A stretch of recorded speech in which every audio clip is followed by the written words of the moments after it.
ତା କାଣା ହେଇଯାଏସି ଯେ ଆମର୍ ଗାଁକେ ଛାଡ଼ବାକେ ପଡ଼୍ସି ଆର୍ ଗୁଲ୍ମିନେ ବନାସୁଁ ଘର୍ ସେଟା ବି ଜଙ୍ଗଲ୍ ଭିତ୍ରେ। ଜୁହାର୍ Titlagarh welcome to my mini vlog. ସଖାଲୁ ରେଡ଼ି କରି ବାହାରି ଯାଏସି ମୁଇଁ ଗୁଲ୍ମି କାଏଁଯେ ବେଲେ ଗୁଲ୍ମିରେ ଗୁରୁବାର୍ ବଜାର୍ ହେସି। ଆଜି ମୁଇଁ କେନ୍ତା ଦେଇଛେଁ ଯେ ତମେମାନେ ମତେ ଟିକେ କମେଣ୍ଟରେ କହେବ। ପହେଲା ତ ମୁଇଁ ଯେନ୍ତା ମାର୍କେଟ୍ ଭିତର୍କେ ସମ୍ସି ପନିପରିବା ଧର୍ସି। ପନିପରିବା କିଣି ସାର୍ଲା ପରେ ମତେ ଡେଲି ୟୁଜ୍ କର୍ବାର୍ ଲାଗି ଚପଲ୍ ସାରି ନେବାର୍ ଥିସି ବେଲେ ମୁଇଁ ଧର୍ସି। ମୋର୍ ଭୁନେ ହେଲେ କମ୍ଟା କେଁ ମୁଇଁ ବି ନାଇଁ ବଲ୍ସି ବେଲେ ତାକେ ବି କିଣି ଦେସୁଁ।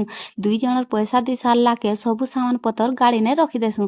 ସଖାଲୁ କିଛି ନି ଖାଇଥୁନ ବେଲେ ଭୋଗ୍ ବି କରିଦେଇଥିସି। ନାସ୍ତା ନୁସ୍ତି କରି ସାର୍ଲାକେ ଘର୍କେ ଆନ୍ବାର୍ ଥିସି ବେଲେ ପେକ୍ ବି କରିଦିଅ ବଲ୍ସି। ଏବେ ପହଞ୍ଚି ଯାଏସୁଁ ଆମର୍ ଗୁଲ୍ମିର ଘର୍। ମତେ ଫଲୋଟେ କରିଦେଇଥ ଯେ ନେକ୍ସଟ୍ ଏପିସୋଡ଼୍ରେ ଦେखाମି ଆମର୍ ଘର୍ କମ୍ପ୍ଲିଟ୍ ହେଇ ସାର୍ଲେ। ଏତେ ଜଙ୍ଗଲେ ଘର୍ ବନାସୁଁ ଆରୁ ପାଏଁର ସୁବିଧା ନି ଥିଲେ ହେବାକେ ବଲ୍ସୁଁ। ସୁଲାଟେ ବି ଲଗେଇ ଦେଇଥିସୁଁ। କାଏଁ ଯେ ଜଙ୍ଗଲ୍ ଭିତ୍ରେ ଘର୍ ବନାଲୁ ବୋଲ୍ଥିବ କେ ବହୁତ୍ଟେ ଜମିନ୍ ବାଡ଼ି ଅଛେ ବେଲେ ଘର୍ ବନାଲେ ଏଖା ଠିକ୍ ହେବା। ବସ୍ ମୋର୍ ଭିଡ଼ିଓ ଯଦି ଭଲ୍ ଲାଗ୍ଲା ବେଲେ ଲାଇକ୍ କମେଣ୍ଟ୍ କର୍ବାଟା ନି ଭୁଲ।